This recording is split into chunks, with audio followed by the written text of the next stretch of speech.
my name is Nico Janisch, and today I wanted to bring you an interesting...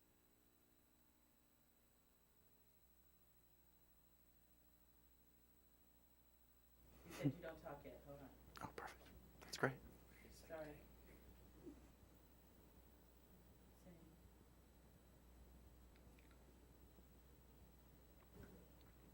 Hi, my name is Nico Janisch, and today I wanted to bring you the show Building Boston, Innovation at the Artisan's Asylum. If you're in the entrepreneurship ecosystem in Boston, then you know about all the accelerators that help entrepreneurs succeed in business, the amazing network of venture capitalists, the co-working spaces, and everything else that Boston has to provide to entrepreneurs. But if you're not in that ecosystem, you're not aware of all the resources that are available. I hope that this show is an introduction to those of you outside of the ecosystem to learn about what Boston has to offer entrepreneurs. Here I have some guests today who are from the entrepreneurship community. They work in a co-working space called Artisan's Asylum, and I'd like them to introduce themselves. So Molly, could you introduce yourself, tell us what you're about? Sure, absolutely. I'm Molly Rubenstein. I'm Program Director at Artisan's Asylum. We're a makerspace, a community education center, and small business incubator for the arts and fabrication industry, so arts, engineering, and manufacturing. And so I provide space for people like our three other guests to take on their projects, whether those are just independent projects that they have, gifts they want to make, things they want to do for fun, or whether those are actually small businesses. So we provide tools and space, we provide education, and we provide that network of community which is so important for the success of entrepreneurs and any kind of project. I'm Jeremy Fryer-Biggs, and I am the CEO of Mebotics, and we actually started our company 2 years ago at Artisan's Asylum. The Asylum's played a really big role in how we've grown, where we started, where we've gone, and I'm really happy to be here today to talk about it a little bit with you guys. Hi, I'm Karen Christians. I run the jewelry area over at Artisan's Asylum, which has been pleasurable and great, teaching all kinds of students the fine art of jewelry making. Hi, I'm Gretchen Green. I'm an artist, a sculptor, a mathematician, and a lawyer. I'm former chairman of the board of Artisan's Asylum, and I run my sculpture business out of the asylum. I made a professional transition from being a corporate lawyer to being a full-time steel sculptor, a transition I credit almost entirely to having discovered the asylum and the things it's been able to provide. The asylum really does provide some amazing things. And Molly, I think you would actually like to talk a little more about it, and then you also have a video as well showing the space. Yeah, we'd like to give you all a tour. Since we can't actually bring the studio to Artisan's Asylum, we'll bring Artisan's Asylum to the studio. So we can actually talk about it as we look at the space. If we could get the tour going. So Artisan's Asylum is a 40,000 square foot facility now, where we provide 150 individual studio spaces, 8 or 9 different shop areas in woodworking, metalworking, electronics, robotics, you'll see as we go through the tour. We offer classes every month in the use of all of the tools that we provide.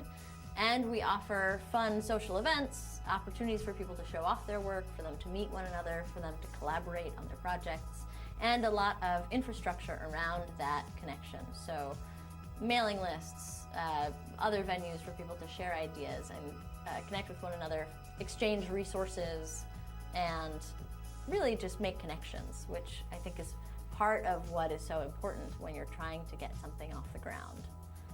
Definitely. Yes, definitely. I'm not sure if we have the video coming up. Maybe that'll be in a minute or so. But in the meantime, maybe I could ask you guys a couple of questions about what it's like to work at Artisan's Asylum and be a member there. Specifically, I'd really like to start off asking, how did you find Artisan's Asylum? Sure, well, I found the asylum one day walking to work. I worked at the Prudential Tower, and I picked up a free paper, which I've never picked up before or since. And it had an article about Stompy the Hexapod. It's a giant 6-legged robot, bigger than a minivan, that carries 2 riders. And this was a community center where you could build this giant robot, sign up for it as a class. I want to build a giant robot. Like, who wouldn't?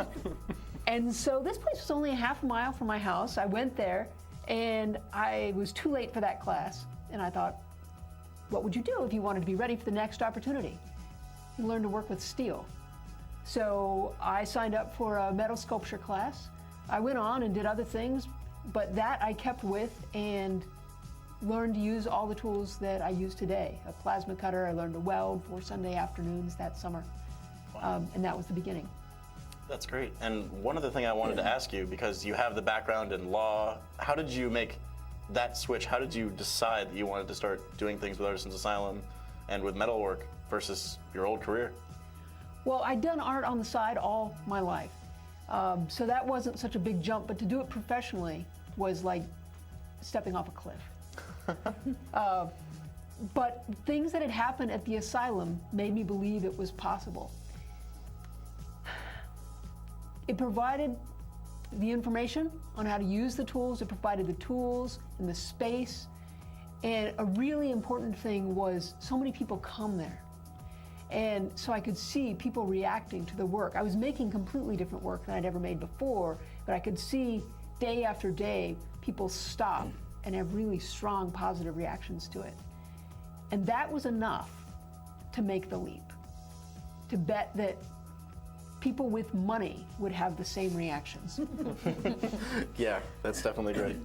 And Karen, how about yourself? Well, it's an interesting story. I first founded a jewelry school called Metalworks over in Waltham. So I love jewelry. It's always been sort of part of my life. I also found Burning Man, which was an interesting art festival in Nevada, and was making some sculpture for Burning Man for 1 year. I also teach out there. And it was through Artisan's Asylum that I got hooked up with another sculptor who helped me conceptualize and build these wooden diamonds that I wanted to put out onto the desert. And there was something about the community when they were still in Joy Street that just, I loved it. There was just this energy and people doing all kinds of things and people building all kinds of things. And I really kind of loved that sort of social area where you just kind of sit around and you talk to people about kind of cool stuff. And then I heard the place was being built over on Tyler Street, and it was, you could measure time on how I got there and got a studio going in there. And jewelry, the whole department in jewelry was never even a thought of building the original place, but I really kind of stuck with it. And another glass, which was another area, so we built this place called the Hot Craft Studio for both the jewelry and glass, which is just, grown 3 times now. And I love the environment. It is now my day job. And through this, I'm now writing a book called The Jewelry of Burning Man. And it has, it went through a Kickstarter. So I learned how to do the Kickstarter process. I learned how to, got the people to help me with a website, and through some of the marketing on the book and learning all the technical tools. I could not have done that if this wasn't around to help build a new chapter in an entrepreneur. And as an entrepreneur, and I just, every day it's like, I get to do this as my day job. It's just like, wow. So I really love it, and I love inspiring other people to really take that leap, that's something that they can do in their lives as well. So it's a fun place. It's a creative place. One thing I'd actually like to ask you before moving on is, the Burning Man crowd is very unique, and the crowd at Artisan's Asylum is very unique. Do you see a lot of similarities between the types of people? There's a lot of burners that are there, and there's a great sense of community when you're at Burning Man, and it's one thing that I noticed that Burning Man is sort of comprised of these what they call little theme camps. And the studios were the same way, these little hives of all these little fun things and cool things that people were building. One is building a set for Spongel, and another one is, driving a robot around, and it's just, every day something is completely different. And that spirit just lives, and a lot of people do a lot of projects together at different venues. So, and I think the architectural choice that was made setting up the asylum is really important for the community. Oh yeah. So we have cubicle height walls, although you're allowed to customize those. I've built a 10.5 by 12 foot display wall as one wall. I have 2 sides that have no walls, and the other side is a display cabinet and storage for raw materials. But because there aren't walls between people, it means that conversations happen and friendships happen and relationships happen that otherwise never would. And I make up excuses to spend time there because I work down the hall in the welding shop behind the red curtain, which I love, where I don't want to talk to anyone. But I love talking to people at the asylum. And if I could have all the tools and knew how to set everything up in my own garage somewhere, I wouldn't want that. I want what I have. And I'll go to the asylum and things will happen and I'll think, why don't I come here every single day? Because when I am here, when I stand here, amazing things happen over and over again. Yep. That's great. It's really, I mean, I've never been to the space, but You got to come. yes, Now I'll you be there have soon. to come. You want amazing things to happen to you, you should come. Oh man, I have to come now. No, it's absolutely true. The one beauty that when I take people on tours of this place, the one beauty of it is that the walls are only 4 feet high. And that gives you that expanse that you can look out and see what everybody is doing and what everybody is working on. And my first experience there is that I was over in another studio, it was actually more in a closed studio, and all of a sudden I heard this little ping, ping, ping, and all of a sudden my ear went up and I went, I know that sound. That's somebody's working on metal. They're building something called fold forming. I know that. And that's when I connected with my friend, with Aaron Wakehoff, who was a metalsmith there. But one of the things that I talk about when I go and give tours into people, I said, you can imagine that when we redo studios, that they have walls and they have a door and they're locked, and the only community that you have is a hallway. And what you have at Artisans is there's no community in big studios and big renovated studios, but you walk in and immediately it's, whoa, we call it the GA effect, because it's just massive and huge and it just kind of comes at you, and you're just, at that moment you stand there and you go, everything is possible. Everything is possible. I just have to make that leap, and everybody's there to help me. Another thing which really builds community is that people are there to help you. 24 hours a day, someone is in the studio. So whatever time you should choose to come up with a project which involves you needing to move things you can't move yourself, it's possible to do that. I build sculpture which, when I'm halfway done, I can't move it. I can't flip it over to work on the other side, and I can't get it all off the table. And I found for personal growth that the asylum has been good in that I don't like to ask for help, but it is available. And if I ask, I can build the things I dream of asking or building. That's great. There's a positive sense of community where everybody is supporting everybody else. It starts with the walls being low, and it's a metaphor for everything. It's open. You can see their work. They can see your work. They're there to help. You help them. And it's a give and take. It's this incredibly collaborative, dynamic environment that you just don't find in a lot of other places. Yeah. So how did you get into the community then? We hadn't quite reached you. That's a long story, but the very short version is I was working for a TV show, Mythbusters. No Which I was way. like dropping conversation. I was working for Mythbusters, and I decided, and it probably was the dumbest decision of my life, but I decided that I wanted to go back to graduate school. And so I came back to Boston to go to grad school, and I missed the ability to make things. And when I graduated grad school, I had this amazing opportunity to start my first company. Had a first client all lined up, and the company revolved around developing physical products for this client, and I had nowhere to do it. And so I had a choice. I spec'd out, getting a studio and buying tools and all of that stuff. Or my roommate from grad school, who's an awesome guy, said to me, there are these crazy people, a couple of crazy people, they want to start a space. It's going to be this collaborative thing. You should go talk to them. And so I went and I knocked on the door, and Jimmy Rogers was like the first person I met. He was there just hanging. There was nobody there. They were still figuring out exactly what it was going to be and look like. And I saw it and I was smitten. I was in love. I went, this is cool. This is, whatever's going on here, I want that. And I just never left. That's great. And I have to ask you one question. Dude. Which myth did you bust? All of them. All of them. No, I got to work on season 5.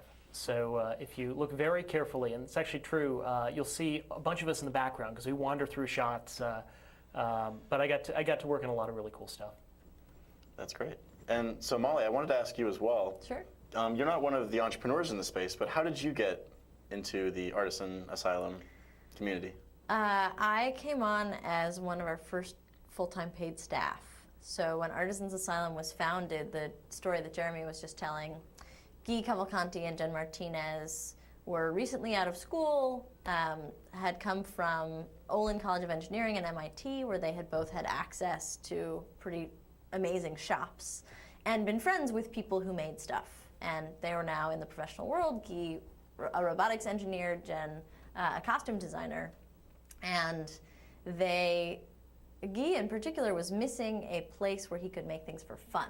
You know, you couldn't work on company tools to make whatever you wanted to make in your own time. And Jen was looking for space where she could work on her professional projects outside of the home.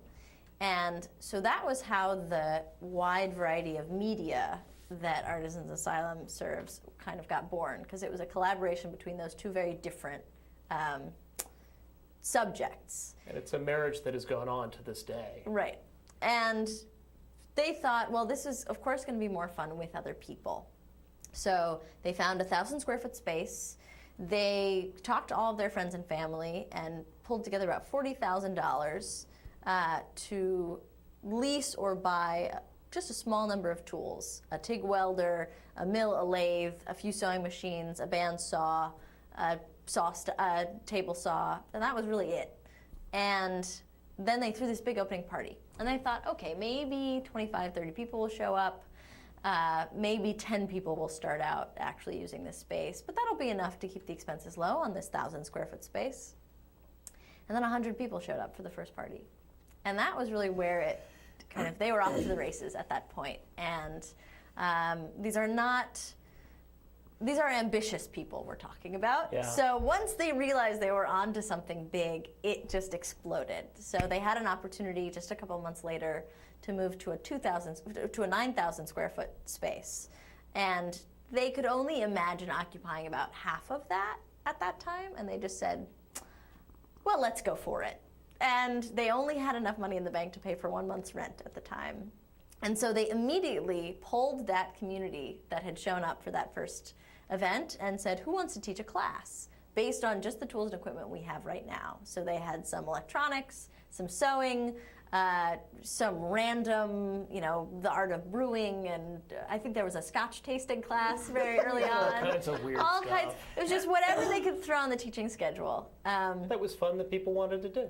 And that was how the space really kind of got through the first year. They built up a small amount of membership. They ran classes every month. And then they decided to divide up the second half of the space into individual studio spaces. And that was how the model started to evolve less away from kind of the clubhouse and towards okay, people have really serious professional projects they want to accomplish here. How do we make that possible? So during this whole first year, I knew Guy and Jen through the social dance community. So I knew about the project when it started. I was one of the first supporters from afar. But I was in Connecticut and in DC doing other work until Guy gave me a call one April day and said, Molly, I suddenly had this idea. One of the board members asked me, where do you see the asylum in 5 years? And I realized, all the volunteers are really tired, and we're trying to do so much with so few resources. We've kind of got to go big or go home. So I'm leaving my job, and I want to make this a professional endeavor. We're going to move to a bigger space, maybe 25,000 square feet. We're going to have paid staff. We're going to make this a real deal. And I was actually working at the time for an organization called Workplace Flexibility 2010, a public policy initiative that had been doing research about how flexibility in work life was so important for the economic and emotional health of people in the country, and that particularly kind of the American social dynamics of the workplace, the expectations of the workplace were just really unnecessarily stringent. And so that we should look for more flexible ways of having jobs. And that plus my 10 years in amateur theater tech put together made me really attached to that idea. And it took about a minute and a half into this conversation with Guy for me to say, well, why don't I leave my job and come join you? It has that effect on people. So and that's really how Artisans Asylum got started. Was the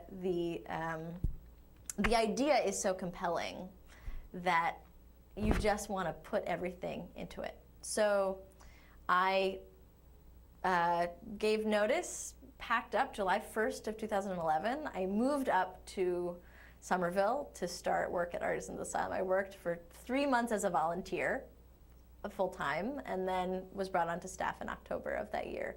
And so I've held a bunch of different positions over the course of the past 3 years. I was director of operations. I filled in as interim executive director for 1.5 years as Guy was stepping down. And we're really excited to actually have a new interim executive director who just started a couple of weeks ago, Michelle Quetter. And I'm now currently in a program director position. I get to focus really on our educational offerings, which is what I'm really excited about. So I have background in education and community organizing professionally, and that's kind of what I brought to the team. Yeah, it must have been really great seeing it all from the beginning, even from your outside perspective. It was very exciting, and it seemed to move so fast. You know, it was like one day it was, oh, I had this idea, and the next day it was, oh, we're moving, and then it was, oh, we're moving again, and I'm leaving my job.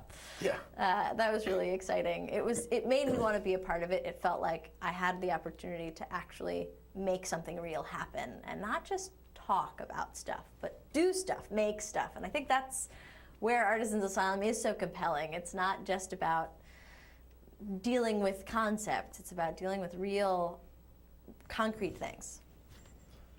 Something about that I really would want to ask. So you said that when it was starting out, they were a couple times had just 1 month's rent, or very close to the edge. That was a very common theme early on. Yeah, and so my question is, a lot of the money initially went to getting these expensive machines, and for you guys, all with hardware companies, it must be, I think of a software company. All they need is a computer, an internet connection, and their parents' basement, and their mom to make them scrambled eggs in the morning, and they're okay.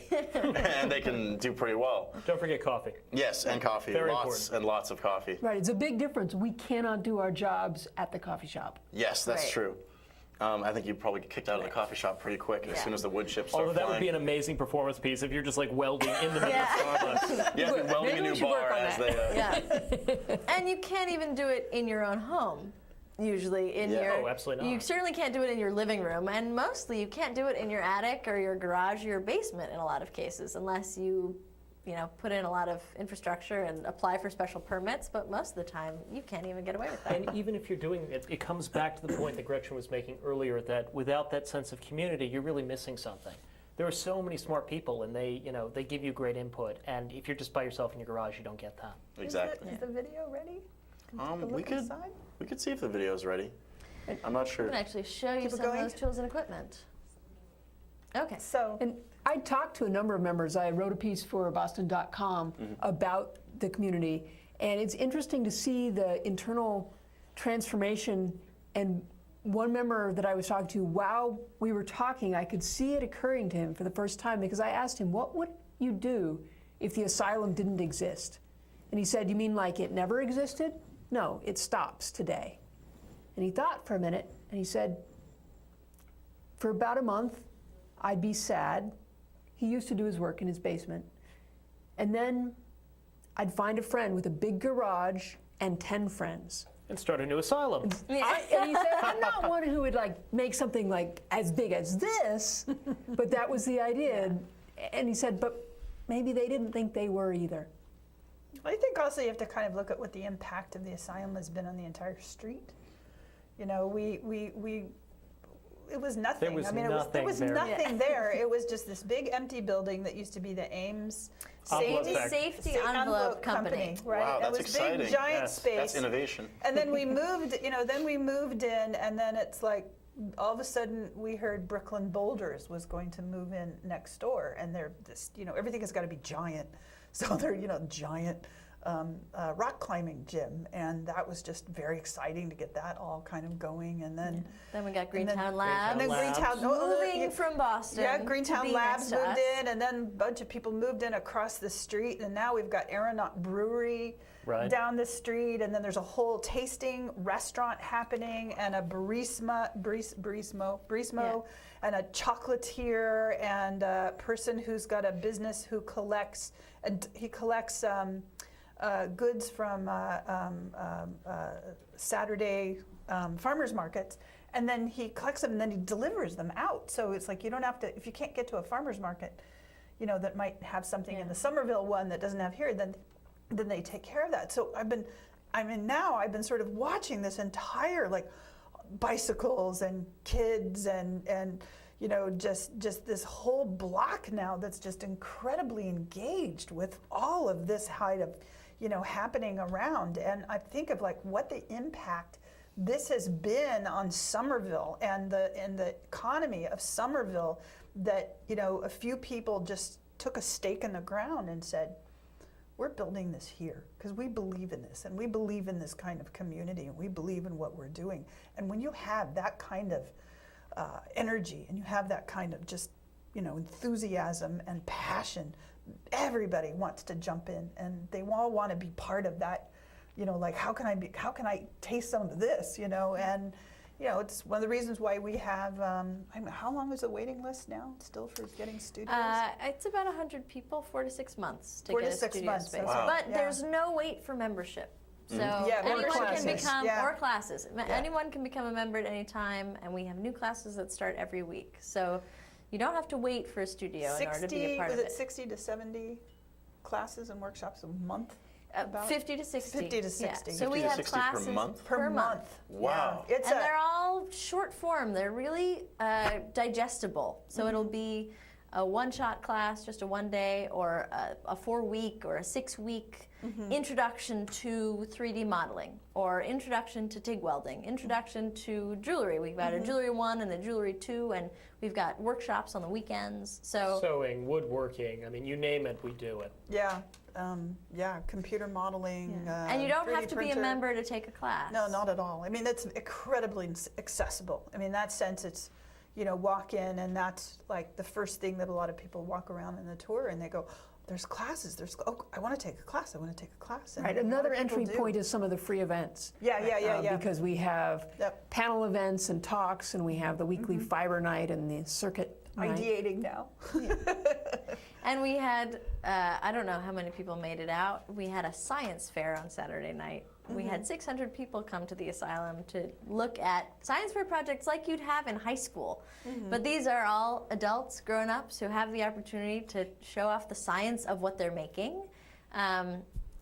Revel in the process, not just the product. And I think that's a big part of what happens at the Asylum, is that people really get to enjoy the experience.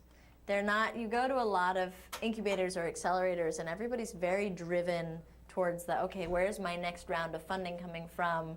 Where's my next, the clock is ticking, I've got to hire, I've got to turn around, I've got to exit as quickly as possible.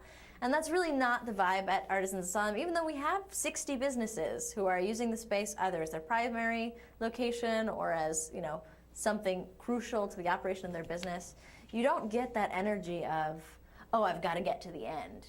People are enjoying the process of creating what they're creating. With that said, jumping on that and going back to your previous question, just to tie it all together, there's definitely a business component to what's going on at the Asylum. You were talking about software companies. Yes. Which is I'm bringing it back, it's kind of a personal thing for me, but I did a little informal survey about 2 months ago. I was giving a talk, and I wanted to have a statistic on this, and I didn't, and when I Googled it, I couldn't find one, so I then went and made it. And basically, I went to the websites for the top 15 accelerators in the United States and looked at 304-odd portfolio companies and said, how many of these companies are in hardware? Anybody want to take a guess what percentage of companies at the top 15 accelerators in hardware? 5%? I'll guess 10%? 7%. It's something, but it's not a lot. And it's because of what you were talking about. You need so much more than coffee and space and computers. you need tools, and you need input and people with experience. And it's just very hard to do that on your own unless somebody's written you a check for $10 million. That happens, you may be great, you may not be. Right. But the Asylum is so pivotal because it gives you these tools in an affordable form where you can explore this project that otherwise you'd go out and raise $2, $3, $4 million in venture capital and not be able to do. And the reason we've seen a number of really cool hardware companies come out of the Asylum is that they've gotten that activation energy, the collaboration, the tools, the space to just get going enough to show people and get people excited about what they're doing, and then it just explodes from there. Yeah. That's actually something I'd like to ask more about. Is it's very difficult, with all the expenses at the very beginning of buying all the machines and all these things that keep you from just starting. Now that you have this critical mass of people together, is the culture just entirely different than anything you have anywhere else? I feel like the creativity must just flow through the space. Oh, it is. We're juiced with creativity. We're bouncing off the walls with creativity. It's flowing. Yeah. It comes back sort of to the member dynamic a little bit too, because we have burners, we have artists, we have engineers, we have entrepreneurs, and so it's not like an accelerator where everybody is in it to win it. There's a much more of a give and take and process, as Molly was saying. So it doesn't have that same kind of vibe. It's more low key, but there's still a lot of that going on too. I think what's really interesting, what I find really inspiring about Artisans Asylum is that it provides a space for the transition between. So there are a lot of accelerators or incubators out there. You have to have a company to go there and use their resources. Right. And you have to be special enough to be selected to be one of their few. Artisans Asylum provides a space where people can move between, do I want to do this as a business? Do I want to do this for fun? And we've seen people go in both directions. So I've seen people come to Artisans Asylum, do something that they love, feel so passionate about it, and see the example of people making businesses out of it, make the transition to doing it as their primary business. And then some of them have discovered, I don't want to actually have this be my paid work. It takes away some of the joy from it. I want to transition back to it being something I just do for passion. And that whole cycle is something that you can do within that space, because you have people at all sides of the spectrum. You have people who come in who are retired, they're done with their careers. They're just here for fun. They're here to do something which brings them like kind of joy and meaning. With the time that they have. We have people who are just out of school who really just have no idea what they want to do, who spend time here playing around as they're figuring out the options. So it's the excitement is not so much the drive in one direction, it's all of the potential that exists in this one location in which you can go, it feels like, in almost any direction. You can make it anything you want to make it, and that's one of the coolest parts. Yeah, I see it, to me, from my perspective, as just this amazing catalyst where you can either keep working with it, to build a business, or, just like you said, some people say, wow, I love being a maker, I love creating, but this is not something I want to do long term. I've launched 2 companies out of Artisans Asylum. I've also made all the furniture in my house, and probably everything in between. So you're a maker at heart for everything. Yeah, but it can be everything. There are things coming together both in the place and in individuals that I see at the Asylum that it's harder to find other places. I was a mathematician, I mentioned before, and had looked for what do you do if you're a mathematician and you're an artist. I worked for a while in special effects in Hollywood. But that wasn't the answer. This is the best answer I've ever found for that question. It also answered the question, when I was thinking about leaving the law firm, I was thinking about business, that I was interested in business development as a problem, as an extension of mathematicians are great problem solvers. And either you go into it because you like that, and it's the best training you could have of analytical problem solving. And I just viewed business development as one more interesting problem. And there wasn't a place for it at a large law firm. And that's what I thought I would do.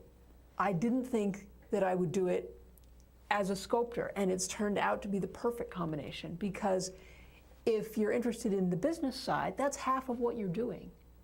And then you also get to make something and make aesthetic decisions and solve engineering problems of how you'll get this thing to actually hold together and hang up on the wall.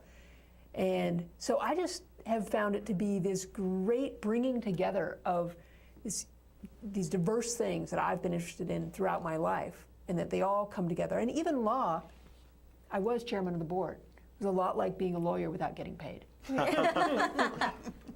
You couldn't tell any of us are passionate about this place or anything. No, you guys seem very neutral on the subject. Yeah, totally Yeah, neutral. So a good thing to ask you guys now would be, so what are some of the latest projects you're working on in Artisans? Sure. Well, I've been doing some research and development to try and develop new coatings, new ways to put things together. I'm working on tables to bring in some of the sculptural methods that I use into something that's also functional. Is this a time when we might be able to see some of Gretchen's pictures? Ooh, yes, I think we actually have some of those. And then I have a number of upcoming shows and commissions. These are from design shows that I was in New York. This is Collective 2, is a big design fair working with Todd Merrill's gallery. My piece is the one on the column. It's 40 pieces of steel vines and flowers and woven nests that wrap up two sides of a maybe 14-foot column. Yeah, that's beautiful. I'm not sure if we have any more pictures, but you showed them to me earlier, and they were stunning. So tell me some about these new coatings, just as a quick thing. Is that, are they all for artistic purposes or anything Well, for functional? artistic purposes. I mean, Yeah. it's a lot of the surface that I have. This piece you're seeing is over at Brooklyn Boulders, so that was an early interaction between Brooklyn Boulders moving in next door. For me personally, I got a commission from Brooklyn Boulders at the same time that I got off the waiting list to get a studio, and could for the first time not have to carry work in and out every day, but make big work. So I started making work instead of something that I could carry, something that could, occupy 100 square feet for a month while I was making it. And so this is a piece that's over at Brooklyn Boulders. I'll be putting in a piece at the East Boston Harbor in August, probably early August.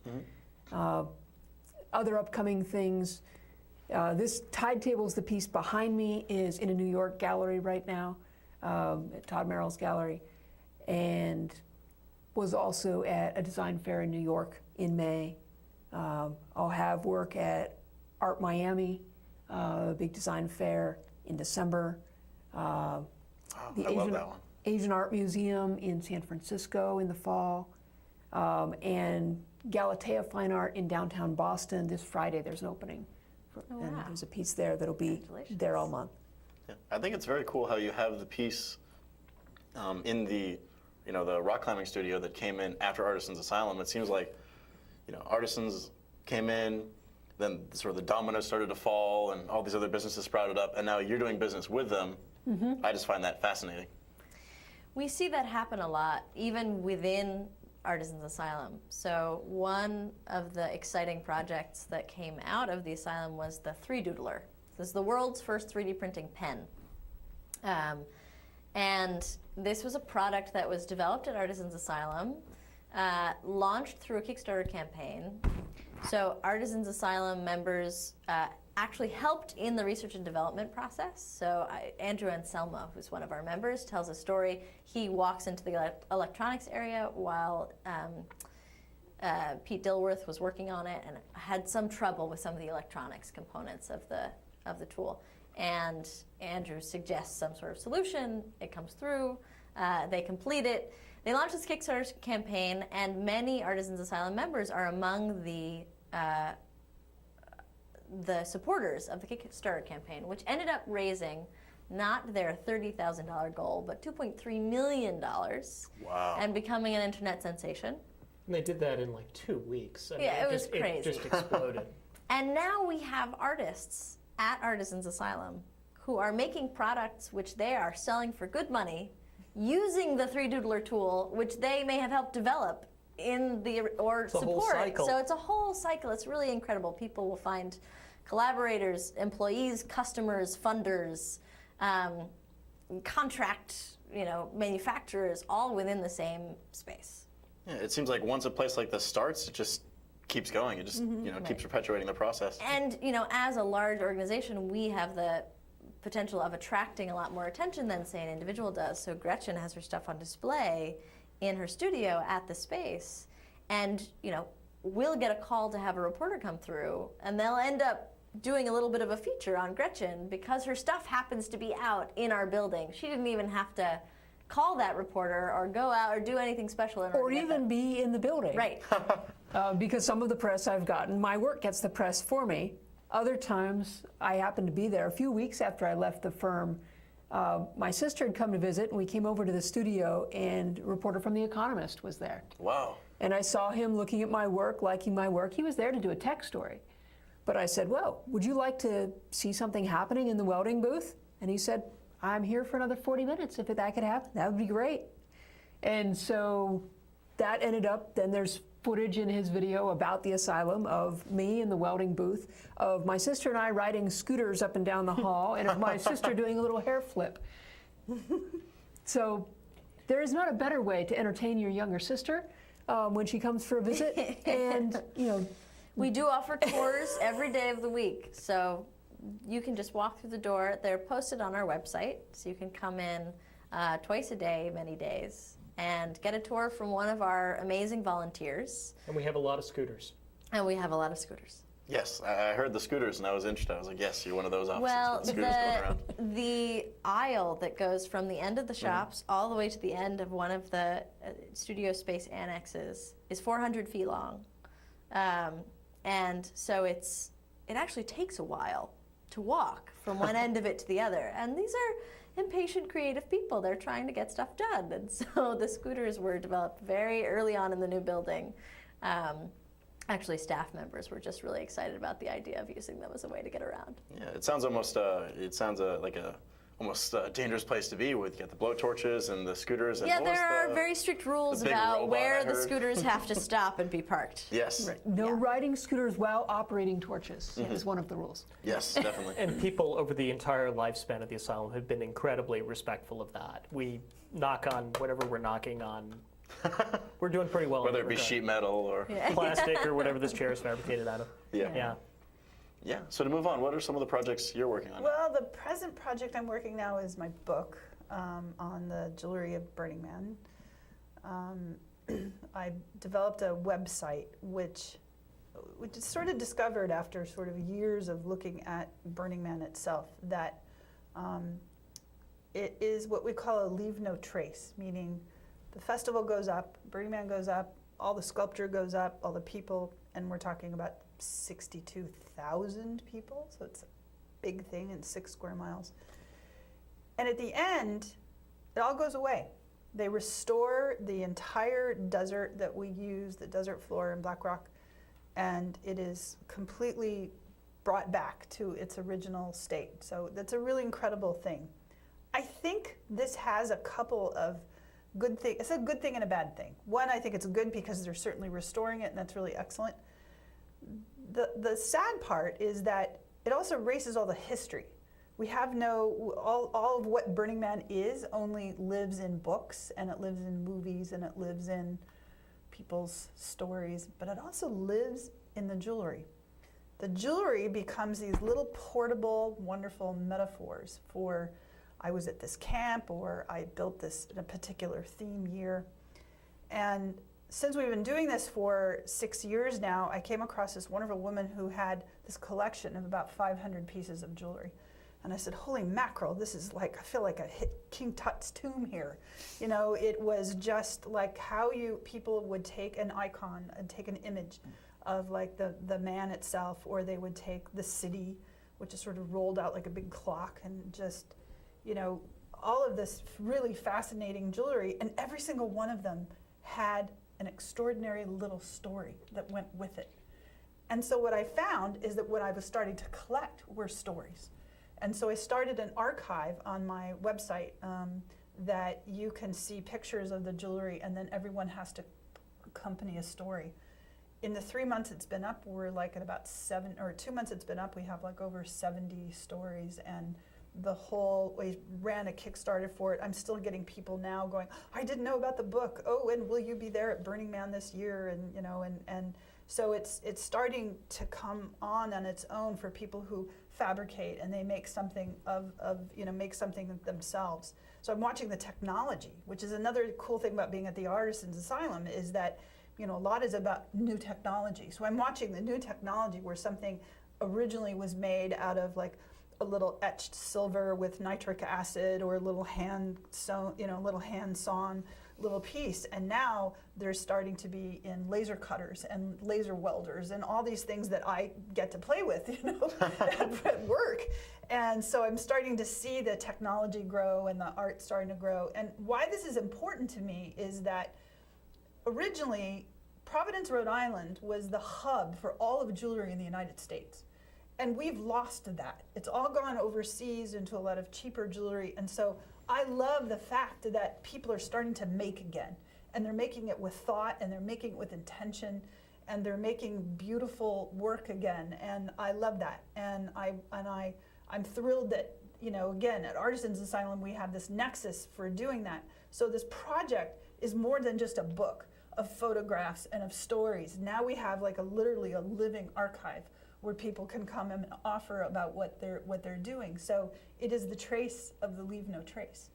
And it's a really fun project. I'm having a lot of, I'm just having a blast with it, so. That's great. And Jeremy, what are you working on now? Well, I don't know whether we have a picture, but we started, so my company, Mebotics, makes what's called a hybrid manufacturing machine, which is basically a combined 3D printer and CNC machine. So you can think of it as a 3D printer is a device that builds things up from scratch layer by layer, and a CNC is a device that takes a block of material, some material, and cuts it down. And so we've created this machine, the first commercial version, that combines the two and allows people to make all kinds of things. And it really grew out of being at the asylum early on in the process when we were figuring out what tools we were going to buy and how this space was going to grow, and seeing that there was this big gap between commercial machine shops and what the average person or small company could afford early on in terms of tooling, in terms of making hardware. It all comes back to this making hardware thing. So we developed this machine. And we still have a foothold in the Artisans Asylum and are still building things there. But I'm also I'm working on a side project. I'm making a new kind of chef's knife using. I'm a big fan of molecular gastronomy, so the idea of integrating science and chemistry with cooking, and so trying to take some of that science to build a better chef's knife, just like it's been done with food techniques, because I don't think people are fully focused on that right now. But also making furniture, more furniture for the house, Christmas presents. So everything from running a business to making stuff for myself and my friends. Nice. Well, that's really interesting. I'll definitely want to look into that more after the show. So Molly, I had a question for you as well. It was about just Boston as a house for the ecosystem of entrepreneurship. Is Boston having an effect on you guys? Is it positive? Is it negative? I know one of Marty Walsh's big issues, or one of his big things he wanted to solve, was solving the brain drain in Boston going to Silicon Valley, and I'd like to hear what you think Artisans Asylum has as an effect on that. Well, to be perfectly honest, I think some of that brain drain is siphoning off to Somerville. So we benefit a little bit from the fact that Boston and Cambridge are too expensive for a lot of the artists and young people who are trying to start new endeavors. So before they make the leap all the way to Silicon Valley, they might stop for a time in Somerville. And Somerville's been an incredible place for the Artisans Asylum to grow and develop. And in some ways, I can't imagine it ever being quite what it is in any other place. So you have all of the surrounding universities and all of their engineering departments and architecture departments and arts departments that are graduating new students every year. And those students who are used to having resources and now don't have those resources, they want to find a place where they can continue to make and potentially even make as their profession.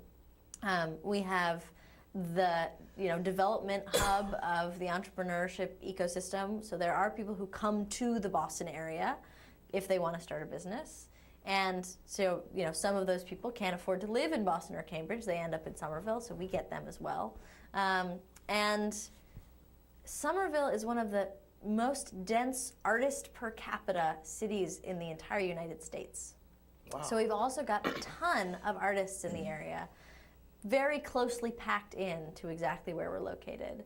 So that intersection, and then of course the manufacturing in Massachusetts is still there, and we have a lot of manufacturing businesses that are in transition. So either it's an engineering company that had a machine shop that then, holding and maintaining these tools is really expensive, even for big companies, even if you have the millions of dollars.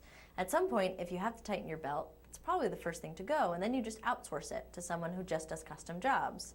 So there's a lot of old tools that are rattling around, and people who were associated with those tools, for whom that was their life, who are looking for ways to now reimagine their interaction with manufacturing. And so all of that is going on here in the local area, in this greater Boston area. And that has made Somerville a fabulous location for Artisan's Asylum. About half of our users come from within a very small radius. Now, of course, the rest of our users come from as far as Maine and as far south as New York and Rhode Island, even on a regular basis. We had a woman who was working in the jewelry shop who was coming up every weekend from New York to use our space. So it's been an incredible environment. Can I jump onto that from a business owner's perspective? Yes, A little definitely. bit. We are still in Somerville. We haven't gone to Silicon Valley because that's sort of part of the question. And it's an incredible confluence of things, as Molly was saying. You have relatively cheap real estate. You have all of the universities that Boston has to offer. So you have some very bright people, a lot of them young, a lot of them eager, fresh out of school, willing to try something new and be creative. And you have enormous resources, machine shops, contractors who specialize in all kinds of wild and crazy things, micro water jetting, and, really cool stuff. And it's all right here. We could move to Iowa. Iowa's great, but there wouldn't be stuff. It would be cheap, but there wouldn't be stuff. We could be in New York, and there would be great stuff, but it wouldn't be cheap. Somerville is this incredible balance of those two things that I think is perfect for having a business. Mm-hmm. Yeah, no, I think the lower prices outside of Boston, and then I love how there's this whole community that's been built up with all the other shops coming up around Artisan's Asylum. Yeah. I think it's great. So we only have about 3 minutes left, so I'd really quickly like to ask you, where do you see Artisan's Asylum going 5 years, even 10 years down the road? Do you want to spread multiple locations, or do you want to stay where you are?